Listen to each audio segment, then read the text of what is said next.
Eh bien salut à toutes et à tous, bienvenue dans ce 28e épisode du Daily Tips, ton rendez-vous quotidien du lundi au vendredi à 11h, tu connais la chanson, et aujourd'hui on se retrouve pour le 4e épisode sur le dropshipping de notre semaine spéciale dropshipping, et aujourd'hui on va parler de confiance. La confiance, tu le sais évidemment, c'est la chose la plus importante avec l'attention. Si tu veux vendre des produits sur ta boutique, eh bien tu n'as pas le choix, il faut que les gens aient confiance en toi, sinon ils vont pas acheter, c'est logique. Et on va voir ensemble 3 points qui vont te permettre d'améliorer le taux de confiance que tes visiteurs ont en toi, en ta boutique, et donc augmenter tes conversions et donc par conséquent gagner un maximum d'argent et partir vivre à Malte pour les impôts, évidemment. Premièrement, sommaire de cette vidéo, on va voir que pour avoir de la confiance, il faut être toujours honnête. Deuxièmement, qu'il faut que tu sois toujours toi-même. Et enfin, troisièmement, qu'il faut que tu crées du contenu quotidien. Voilà, donc c'est le sujet de la vidéo, c'est le sommaire. Si la vidéo t'intéresse, eh bien, tu peux rester, tu peux prendre ton petit café, ton petit thé, ton petit chocolat chaud, ton verre d'eau, ce que tu veux. Tu te poses avec moi pendant une quinzaine de minutes et on est parti ensemble.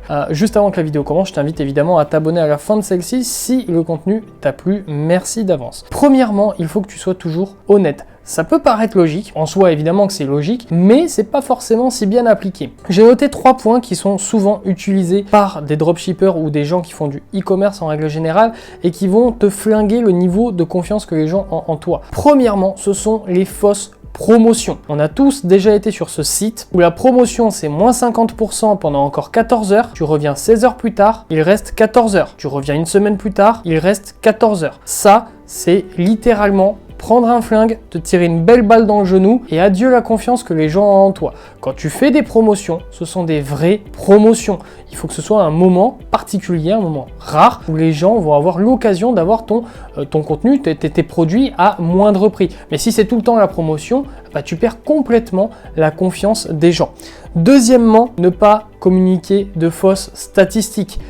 Tu commences, tu viens de lancer ta boutique, etc.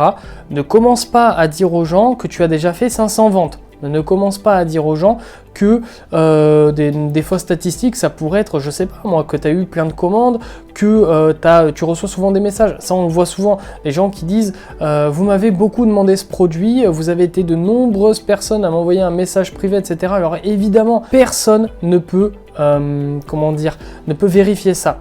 Mais au final, dans ton message, ça sonnera très certainement faux, surtout que les gens, ils sont pas complètement cons. Si tu as 50 abonnés sur Facebook, ils se doutent bien qu'il n'y a pas 50 personnes qui sont venues te voir en te disant « Pitié, vends-nous ce fameux canapé de la vidéo numéro 2 qui ne brûle pas comme les autres. » Non, on sait très bien que personne ne te parle. Donc du coup, n'utilise pas de fausses statistiques, de fausses vanity metrics, ne paye surtout pas, alors ça évidemment, ne paye surtout pas des putains de bots qui vont venir te donner 14 000 visites par jour sur ton site et tu prends des super screens de ton truc Shopify et tu les montres à tout le monde. Ne fais pas ça, c'est mauvais.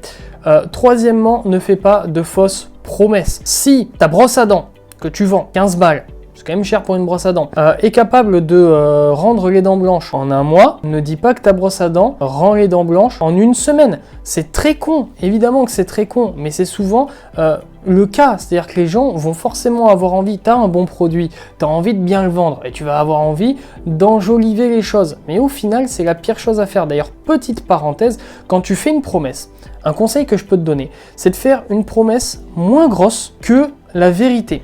Souvent, ce qui est fait, c'est l'inverse, plus grosse que la vérité. Pourquoi ? On va prendre l'exemple d'Amazon. Amazon, c'est quand même un site dont tout le monde a confiance, évidemment, parce que c'est très implanté. Souvent, quand tu commandes sur Amazon, tu vas avoir un délai de livraison, disons d'une semaine. C'est souvent moins long, mais disons une semaine. Amazon pourrait faire quelque chose. C'est-à-dire que s'ils pensent que le délai de livraison, ça va être 5 jours, ils peuvent dire 4 jours.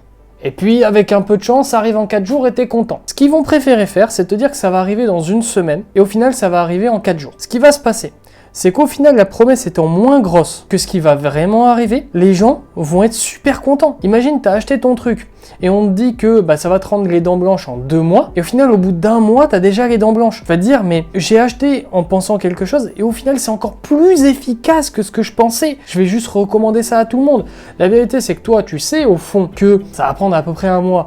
Mais dans un sens, tu te back up en disant, bon, mais ça va peut-être en prendre 2. Et si ça prend véritablement ce que c'est censé prendre, les gens, ils vont être super contents. Donc c'est une petite technique entre guillemets de confiance qui va te permettre d'être beaucoup plus crédible, parce que si tu commences à dire que ça va prendre une semaine au lieu d'un mois et que ça prend un mois, là ça va avoir l'effet inverse et les gens vont te traiter d'escrocs. Et c'est pas ce qu'on veut, surtout dans le dropshipping qui est quelque chose de très controversé parce que les gens se réfèrent énormément aux arnaques qu'on connaît tous, qui ont eu lieu avec des influenceurs, etc. Donc redore le blason du dropshipping, mon ami dropshipper, et fais ça bien.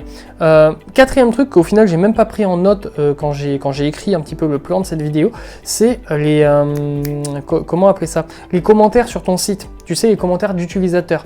Ne mets pas des faux commentaires, c'est-à-dire tu sais dans ta barre un petit peu de confiance où tu vas mettre Pierre H, Anaïs B, etc. Tu vois ce que je veux dire, qui ont mis un message en mode super produit, j'achète, je recommande 5 étoiles. Ne mets pas des faux commentaires parce que souvent ça va sonner faux et un vrai commentaire écrit par quelqu'un qui a vraiment acheté, ça n'aura pas la même saveur et ça va se voir. Donc ne mens pas là-dessus. En plus de ça, c'est illégal. Encore une fois, évidemment, personne ne peut vérifier, mais c'est illégal, donc ne le fais pas. Utilise des vrais commentaires. Ce que tu peux faire au final, si tu veux un petit peu bypass le truc, c'est que tu donnes ton produit à des amis à toi qui vont te faire des vrais commentaires. Mais au final, tu vas les avoir plus facilement qu'attendre que des gens que tu ne connais pas au final te fassent un commentaire.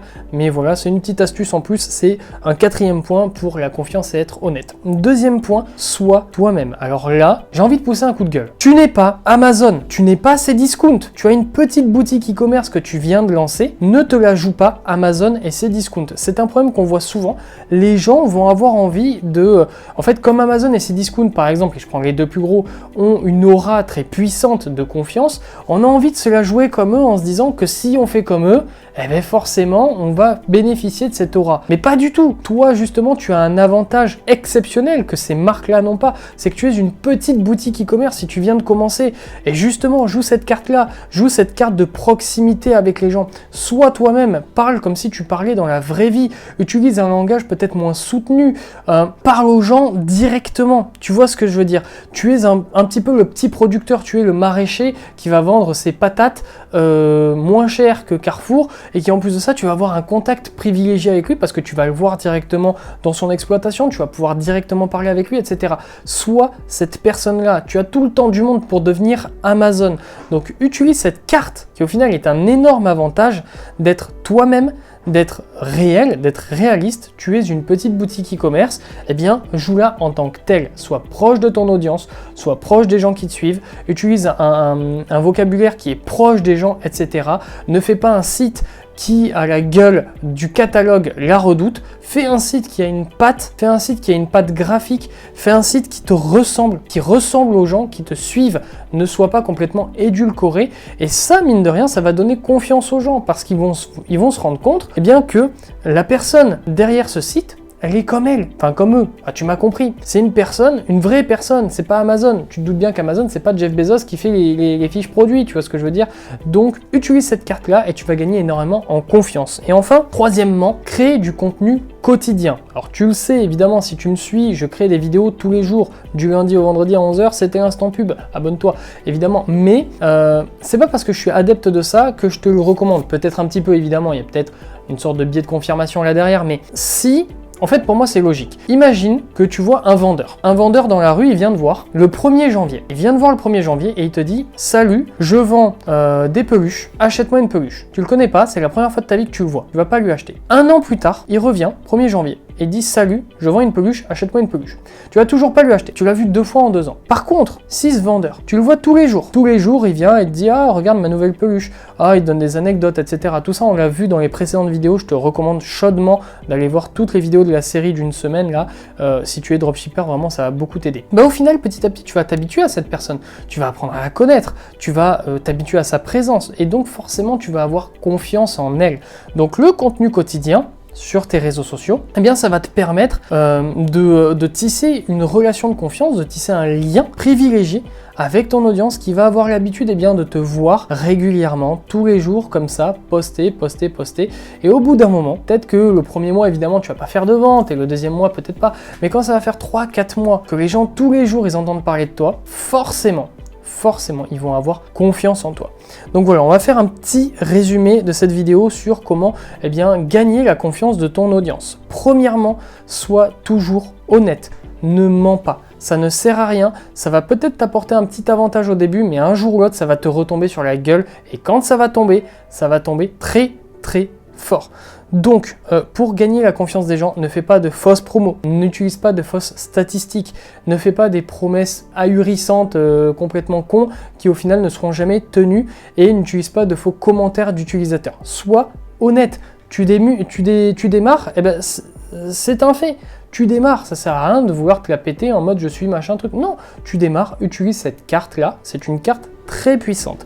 Deuxièmement, sois toujours toi-même. Si tu as une niche, que tu fais quelque chose, je sais pas moi, tu vends c'est l'instant exemple, tu vends des chapeaux, t'es passionné de chapeaux, t'adores les chapeaux, c'est un truc que tu kiffes. Sois toi-même là-dedans, parle avec le cœur. Les gens ils vont s'en rendre compte et ils vont te suivre parce qu'ils vont se rendre compte que eh bien, tu es quelqu'un d'honnête, que tu es quelqu'un qui aime vraiment ce qu'il fait et donc ils vont te donner leur confiance. Donc sois toi-même, ne te la joue pas Amazon, ne nous fais pas un catalogue édulcoré, ne nous fais pas un branding complètement sans âme, etc. Sois humain, sois toi-même. Et enfin, troisièmement, crée du contenu tous les jours, du contenu quotidien. Ça va te faire rentrer dans la vie des gens. Au final, tu sais, on a ce petit truc là, je fais une petite parenthèse. Si, je sais pas, moi, tu regardes par exemple tous les jours Jean-Luc Reichmann. Tu vois, moi je regarde pas la télé, mais bon, il est quand même assez connu.